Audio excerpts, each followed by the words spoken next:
Olá pessoal, tudo bem? Luan aqui mais um vídeo para esse canal, gravando mais um vídeo. Provavelmente você não gostou do título desse vídeo, né? Você é pobre porque você quer. Na verdade é um vídeo mais para chamar atenção, né? Para que a pessoa clique no vídeo. A pobreza que eu falo é a pobreza espiritual e a pobreza psicológica, a pobreza mental, entende?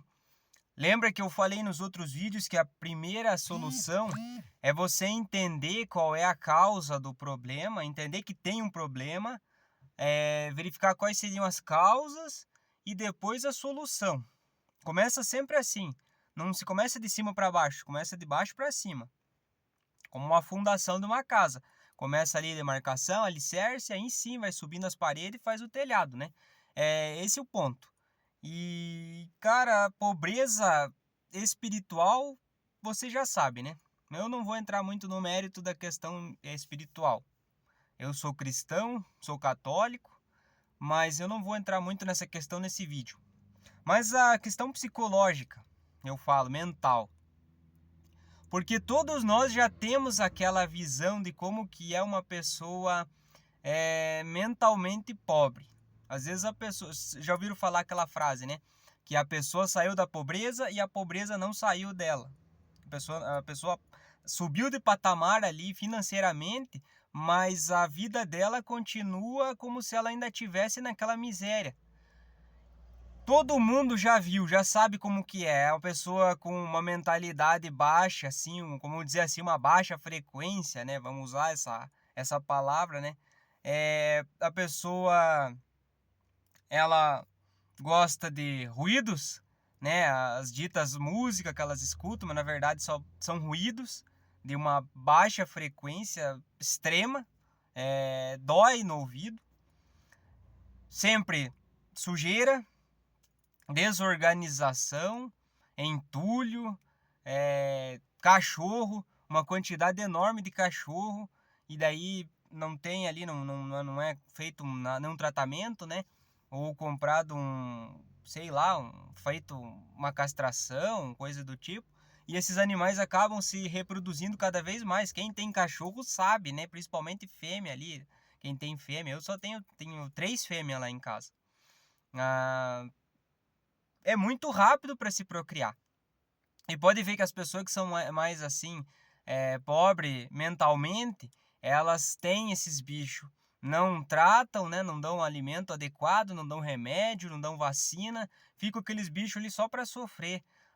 Sempre importunando alguém, correndo atrás de motoqueiro, né? De motoboy, entregador. Pode morder uma criança, alguma pessoa que está passando na rua aleatoriamente, entende? E, cara, faz toda a diferença. O ambiente que você tá faz toda a diferença. Como aquela história que sempre causa tanta controvérsia, né? Que a roupa não define caráter. Mas você olhando exteriormente uma pessoa, você já tem uma ideia do que está acontecendo interiormente com ela. Isso é uma questão de lógica, não é? E o ambiente que você tá também. Lembra, eu falei num outro vídeo que você não tem como se livrar totalmente do bostilheiro, do comportamento bostilheiro. Porque vai te influenciar, né? Vai estar no teu trabalho, vai ser num churrasco de família, na rua, numa festa, entende? Em todos esses lugares tem essas pessoas. Não tem como você cortar o vínculo totalmente. Mas depois que passou ali aquela tua. é, Como que eu posso dizer assim? O teu. Terminou teu horário de trabalho, não significa que você tem que se juntar com aquelas pessoas de novo, entende? Seus colegas de trabalho são bostileiros, têm uma mentalidade vazia, fraca, que não vai te acrescentar em nada. Terminou teu horário, lembre, não é teu amigo, é teu colega de trabalho. É difícil as pessoas que são teus amigos mesmo. A amizade é uma coisa muito complexa. Às vezes um amigo, você acha que é teu amigo porque ele tá sempre te levando ali na palma da mão, sempre tá te elogiando, principalmente mulher também, né? Ai, amiga, você tá com cabelo tão bonito, ai, que roupa bonita. E no fim a pessoa, ela sai falando mal de você para as outras, ou na própria mente dela fica falando, nossa, que ridícula, ela acha que tá chamando a atenção de quem. E acontece dos dois lados também, né? Homem também. Mas às vezes um amigo, né? Na verdade, amigo de verdade, ele fala para você coisas que você não gostaria de ouvir, às vezes, naquele momento.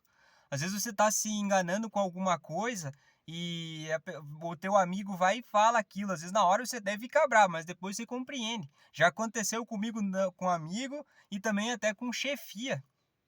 Eu era uma pessoa bem politizada, assim, não politizada, mas era militante. E criticava um dos lados e eu tava com o meu lado ali e brigava com todo mundo, brigava com parente, com colega de trabalho, fazia aquele fervo, sabe? Quando teve uma onda aí um tempo atrás.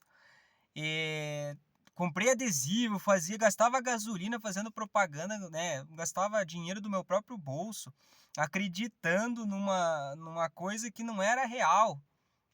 Como dizem, né? Para uma pessoa que quer o impossível, um mentiroso é o Deus dela, né? E aconteceu comigo isso. Aí um dia chegou um encarregado, né? Um chefe meu e falou: Ó, Luan, você fala tanto do lado de lá, mas você tá agindo igual. Na hora foi um baque, sabe, na minha cabeça. E eu, né, pensando, não, eu sou tão bom, eu sou justo. Aí depois que passou uns dias, eu falei, cara, esse cara teve a coragem de falar isso e é verdade. É fato, eu tô igual ou talvez até pior do que aquelas pessoas, entende? Aí que tá, o autoconhecimento é doloroso por isso.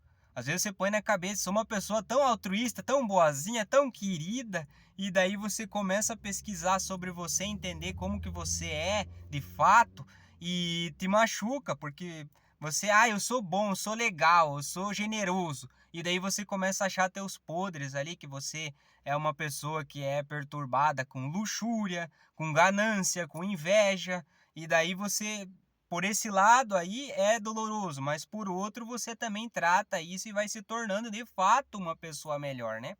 Não existe uma pessoa que seja 100% boa aqui na Terra, como também não existe uma pessoa que seja 100% ruim. Tem pessoas assim, por exemplo, filósofos e pessoas do passado, que eu não tenho uma grande admiração, mas escreveram coisas que fazem todo sentido, que se encaixa naquele lugar, naquele fato ali. E não tem como você negar isso. A não ser que você queira omitir alguma coisa, né? Você queira agir de uma forma assim a ludibriar as pessoas que você está conversando ou talvez dando um conselho, né? Mas basicamente o intuito do vídeo é esse. Por que eu falei que a pobreza é uma questão de escolha? A questão de escolha é você não se fechar. Lembra que eu falei no outro vídeo? Não se feche numa bolha. Entenda, todo mundo vive numa bolha, mas você não pode viver numa micro bolha, numa bolha muito pequena, entende? Você tem que estar sempre vendo outros pontos de vista. Porque você vai viver numa bolha. É impossível você não viver. Não tem ninguém que viva livre de fato aqui nesse sistema, nesse mundo, entende? Mas você precisa expandir isso. Ver o que o lado de lá pensa. E deixando aqui falando também sobre um pouco da geração Z, né? Eu criticava bastante. Claro, tem muitas coisas que a geração Z faz que eu não concordo, esses mais novos, né? Inclusive da minha geração, né? Dos milênios aí. Do fato do trabalho.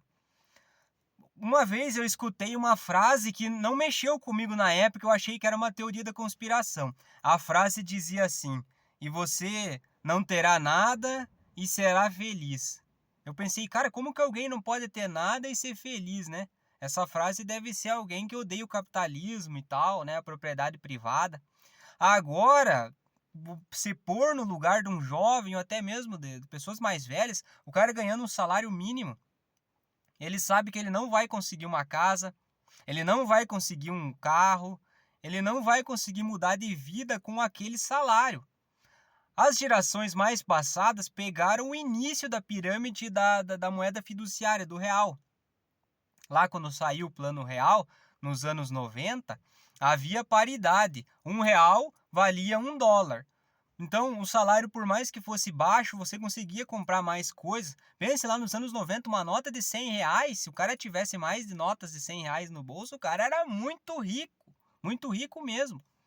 Eu me lembro que quando eu era criança, pra você ter uma ideia, só usando um exemplo tosco aqui, mas a gente ia no mercado, eu lembro, uma nota de R$ 10, maravilhosa nota de R$ 10 lá no finalzinho dos anos 90, você comprava, olha, um frango assado, uma coca de 2 litros e ainda sobrava um trocadinho para você comprar um doce de sobremesa. Cara, R$ 10? R$ 10? O que você compra com R$ 10 hoje em dia? Nem uma coxinha, um suco, em muitos lugares não dá. Na verdade, aqui onde eu moro não dá.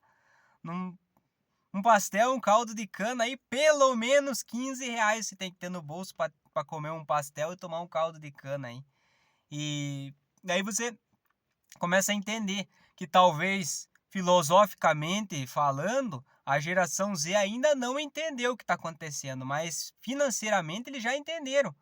Como que você quer que uma pessoa trabalhe num lugar insalubre, trabalhando várias horas por dia, para ganhar um salário de privada de R$ 1.500, R$ 2.000, se lascando, né? Fazendo uma escala ruim, ganhando um salário horrível, né? Como eu falei, sendo que às vezes você faz um curso ali de programação, você edita um vídeo, quem tem, né, uma dicção boa, faz algum videozinho pro TikTok, pro Instagram, consegue monetizar, o cara tira mais dinheiro no mês ou na quinzenal do que o cara que tá se ferrando lá trabalhando para ganhar um salário de privada, tendo que pegar ônibus, ele pode ser assaltado, se ele não tiver nada de valor, ele ainda pode acontecer alguma coisa pior com ele, a insegurança. Infelizmente, o que eu vou falar aqui também é complicado, porque depende do lugar onde você está. Se você for abordado pelo próprio agente estatal, aquele que fica com arma, sabe? Aquele que tem arma, distintivo. Infelizmente, você não pode confiar que eles vão também fazer o trabalho direito, porque às vezes eles julgam você pela aparência. Já aconteceu. O vídeo de um rapaz aí que ele trabalha num lugar bem insalubre, numa obra, ele estava limpando um esgoto, alguma coisa assim. E ele foi abordado por essas pessoas e xingado, chutado ele, falando, ô vagabundo. O cara trabalhando num sol quente lá de 40 graus, um cara desse é vagabundo, bicho. Me diga se uma pessoa dessa não desanima de trabalhar nesse lugar, não desanima de tudo. Se ela não tiver uma fé muito boa na humanidade, num ser superior, ela simplesmente abandona tudo. E é isso, gente. Lembre-se que a salvação é individual. O que é a única coisa que é grátis, de qualidade, é o Lago de Fogo, como diz o grande Renato 38. O resto, quando tem alguma frase no meio falando que é grátis, de qualidade, isso não existe. Não existe nada que seja mais caro do que aquilo que é anunciado como grátis, não é? E é isso, gente. Como eu falei, salvação individual. Vá melhorando você mesmo no microcosmo que você vive. Não tente mexer no macrocosmo. Nem pessoas que são bem poderosas, que foram eleitas pelo povo, conseguem, quem dirá você. Mas você é o dono da tua vida e você consegue pequenas melhorias graduais ao longo da tua vida. Não se desespere, mas não fique estagnado, tá bom? E é isso, gente. Fiquem todos com Deus.